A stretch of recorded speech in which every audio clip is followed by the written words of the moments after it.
This is John, this is Jay, and I'm going to be using them to illustrate exactly what you saw in the beginning sequence of this video. I'm going to be telling you all about the basic ingredients you need in order to create a complete scene. Don't worry about this. I kind of broke my arm, but because I want to bring you quality content on the Africa Amaze channel, I'm still here to do this. So this is going to be a quick, fast and easy one. So just follow me as I explain. So right here, I placed my camera at this particular direction and I filmed the whole scene from here, which was by getting John's face throughout the whole scene. Then when I was done, I placed the camera again at this other side and made sure that they started the scene from beginning to end. Take note, from beginning to end. I didn't start from the middle. Others do this, but I found out that sometimes you get to the editing bench and you change your mind. So I shoot the whole scene right from beginning to end. So I left the camera here to do that all that while. Now, when I was done, I picked that same camera again and I brought it to somewhere around this area, placed the camera here and made sure that it got the two of them in shot, and we had this wide shot that you're seeing on your screen right now. So basically, as you can see, because I filmed from here and I went again filmed from here, and later on when I was done, I filmed from here. If you look at it from above, it creates this shape of a triangle. So it's like here, here, here. So this is kind of like the triangle technique, and you can never go wrong with this. These are the basic ingredients you need at every point in time to shoot a very quality scene. Now, this can get very fancy. You can do extra things. So as you saw in the beginning sequence, after this major shot, I now did something called the insect shots. The insect shots are basically those kind of shots that you do of some of the major actions that goes on during the scene. So in this case, I had shots of they placing the suitcase here and pushing it across. After finishing all the three major shots that you have to do, you can now come in, have shots of those particular things, and in editing, you can place them exactly when you want to do the shooting. Always remember these basics, and trust me, this basic would work for whether you're shooting a blockbuster film or whatever kind of film that you are shooting. This is actually going to work.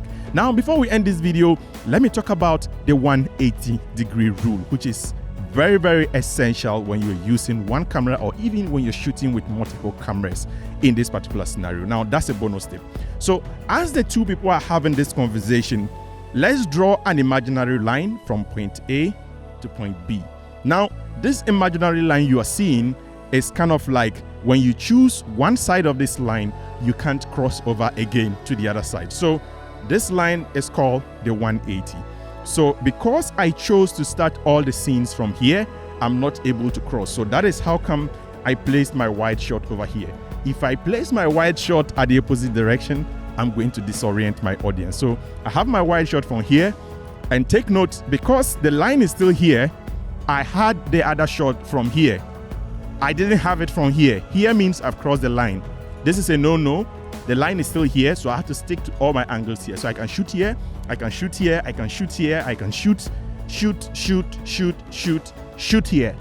But I can't shoot here anymore because I'll be crossing the line. Take note. So constantly, wherever I choose to shoot, I need to stick around that particular area without crossing over to the other side of the line. So as you can see on your screen, this is the effect, or this is exactly what happens when you break this rule. So if I was filming him this way, and I change the angle and come to this other angle, it will look like the same person is looking at himself. And that is why when you break this particular rule, you end up with this particular awkward looking screen. So just take note that the 180 is very important. You need to take note of it. Now, like everything in film, this is not cast in stone. You can break this, but make sure when you are breaking it, you know the reason why you are breaking it. I know filmmakers who are very religious with this, and I know other filmmakers too who they just don't care. They can go ahead at any point in time. But just make sure that you know this, and if you want to break it at your own peril, or let's say break it at your own convenience, because in filmmaking or in arts in general,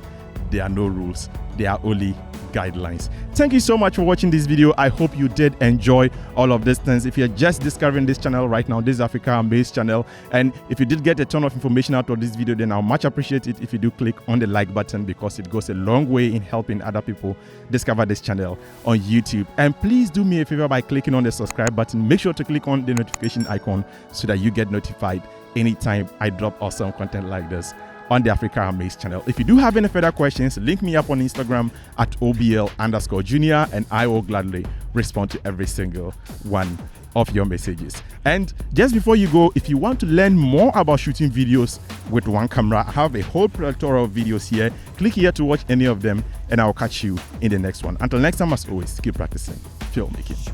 Peace out. And I'm off to see the doctor to fix this. See you.